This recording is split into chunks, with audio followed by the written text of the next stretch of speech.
Mind Parachutes. À chaque idée, des nouveaux horizons. Retrouvez l'essence de la vie de Viktor Frankl. Viktor Frankl est un psychiatre autrichien qui a vécu l'expérience terrible des camps de concentration pendant la Deuxième Guerre mondiale. Les années passées comme prisonnier à Auschwitz, pendant lesquelles il a été exposé au comportement humain dans des situations extrêmes, l'ont poussé à créer une théorie alternative pour expliquer les mécanismes psychiques à la base de notre comportement. La plupart des courants psychiatriques, comme celui proposé par Sigmund Freud, identifient comme moteur primaire de notre motivation la recherche du plaisir ou d'autres instincts inconscients. Suite à son expérience personnelle, Viktor Frankl est convaincu par contre que la motivation primaire est portée par la recherche du sens de notre existence et non pas du plaisir. L'homme est capable de vivre et même de mourir pour ses idéaux et ses valeurs. Dans son livre « Retrouver l'essence de la vie », l'auteur présente les fondements de la logothérapie, la méthode thérapeutique qu'il a créée pour aider ses patients à soigner leurs souffrances psychologiques. Cette méthode n'est pas tournée vers le passé pour expliquer et comprendre des éventuels traumatismes. Les patients est plutôt orienté vers le futur, vers l'essence de sa vie. Les rendre conscients du sens de la vie l'aide grandement à surmonter ces difficultés. La première partie du livre est autobiographique et en décrivant la réaction mentale des prisonniers, présente les preuves tangibles de la validité de sa thèse. L'aspiration principale de l'homme est de chercher l'essence de sa vie dans n'importe quelle condition, même les plus misérables. Comme le philosophe Nietzsche l'a écrit, celui qui a une raison de vivre peut presque tout supporter. Pour quelqu'un qui a vécu une expérience si terrible, il présente une vision étonnamment optimiste de la capacité de l'homme à transcender ses difficultés. Comme pour d'autres expériences traumatiques, suite à leur arrivée dans les camps de concentration, les prisonniers traversent 3 phases de réaction mentale. D'abord, le choc, qui pendant quelques jours de paralysie totale du cerveau, pousse à des comportements apparemment inexplicables, comme des rires ou une curiosité morbide. Ensuite, l'apathie, la phase la plus longue. Ce mécanisme de défense psychologique atténue toute réaction émotive et permet de supporter des conditions de vie inhumaines. Et pour terminer, la dépersonnalisation, la phase qui suit la libération, pendant laquelle le cerveau a besoin de réapprendre à vivre dans un contexte de vie normale. La recherche et la connaissance du sens de l'existence est le facteur essentiel qui permet de supporter ces 3 phases. Certains peuvent penser que l'être humain est complètement influencé par son environnement. Mais dans ces cas, quelle est notre liberté? Quel pouvoir nous avons sur les choix de nos actions? L'expérience de l'auteur montre que l'homme a toujours ce choix, même dans des conditions de stress psychique et physique extrêmes. Même s'ils n'étaient pas nombreux, certains prisonniers ont choisi de vivre leur souffrance avec dignité et sont devenus un exemple pour les autres.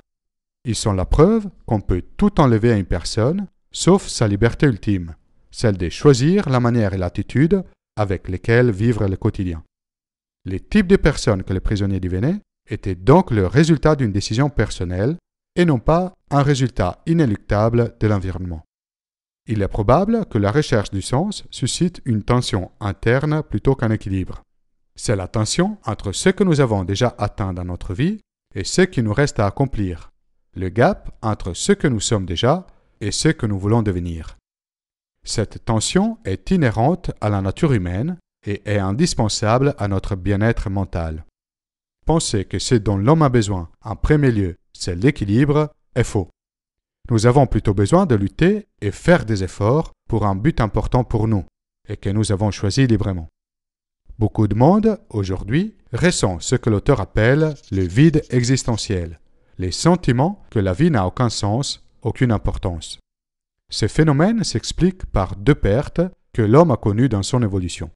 Au tout début, l'homme a perdu une partie des instincts animaux fondamentaux qui dictent et sécurisent les comportements d'un animal. L'homme doit faire des choix. Plus récemment, l'homme a subi une autre perte. Les traditions, qui avaient une influence énorme sur son comportement, sont en pleine perte de vitesse. Ni les instincts ni les traditions nous disent plus ce que nous devons faire. Parfois, nous ne savons même pas ce que nous voulons faire. Le risque est donc de finir par faire ce que font les autres, c'est le conformisme, ou faire ce que les autres veulent que nous fassions, c'est le totalitarisme. Le vide existentiel se manifeste principalement par un état d'ennui. Un exemple est ce que l'on appelle la névrose du dimanche, Lorsque toutes les occupations de la semaine sont terminées, les gens prennent conscience du manque de sens dans leur vie et le vide en eux-mêmes devient manifeste. Dans certains cas, les gens essaient de compenser ces vides en poursuivant les pouvoirs ou l'argent. Dans d'autres, en recherchant le plaisir. Quel est donc l'essence de la vie? Il est impossible de répondre à cette question de manière générique, puisque l'essence de la vie est unique, spécifique à chacun, et change dans le temps et selon les contextes. C'est comme demander à un champion d'échecs quel est le meilleur mouvement du monde? Ces mouvements n'existent pas en dehors d'une citation particulière. Il vaut mieux inverser la question. Nous ne devrions pas demander quelle est l'essence de la vie. C'est la vie qui interroge chacun de nous. Et nous ne pouvons répondre qu'en étant responsables de notre propre vie. L'essence même de l'existence humaine est dans notre responsabilité. Et c'est à chacun de choisir de quoi ou vers qui nous sommes responsables. Le véritable sens de la vie se trouve dans le monde plutôt que dans soi-même. L'être humain est toujours attiré vers quelque chose ou quelqu'un d'autre que soi. Plus on s'oublie en servant une cause ou en aimant une autre personne, plus nous exprimons notre humanité et nous remplissons le sens de notre existence. La réalisation de soi n'est pas un objectif que l'on peut poursuivre. Plus on la recherche directement, plus elle nous échappe. La réalisation de soi est l'effet secondaire du dépassement de soi, du choix de s'impliquer pour une cause externe ou d'aimer une autre personne. Les passages du temps et les caractères transitoires de la vie ne réduisent pas son sens et son importance. Si on adopte une approche pessimiste, c'est comme si tous les jours nous déchirons une feuille d'un calendrier mural et on observe avec peur et tristesse qu'il devient de plus en plus fin chaque jour. Mais nous pouvons aussi choisir une approche active. Nous pouvons aussi ranger soigneusement chaque feuille avec ses prédécesseurs après avoir écrit au dos quelques lignes de journal sur ce qui s'est passé. Avec les passages du temps, nous passons des potentialités de notre vie à la réalité que nous avons construite avec nos choix de chaque instant. Notre vie, ce que nous devenons, dans les limites de nos capacités et de notre environnement, c'est ce que nous avons fait de nous-mêmes. Même après son expérience dans les camps de concentration, Viktor Frankl pousse pour une vision optimiste. Est-ce que la vie peut conserver son sens potentiel malgré ses aspects tragiques? Oui, elle reste potentiellement significative dans toutes les conditions, même les plus misérables.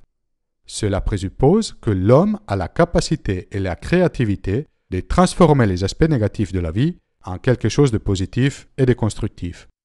Que pensez-vous de cette vision sur l'essence de la vie? Êtes-vous d'accord qu'il se trouve dans une cause à soutenir ou dans une personne à aimer? Laissez un commentaire ci-dessous. Vous pouvez soutenir la production de Mind Parachutes en faisant une donation via le site Tipeee. Téléchargez la mindcarte de cette vidéo et de toutes les vidéos précédentes depuis mon site internet mindparachutes.com. Si vous avez aimé la vidéo, inscrivez-vous à ma chaîne YouTube et partagez la vidéo autour de vous.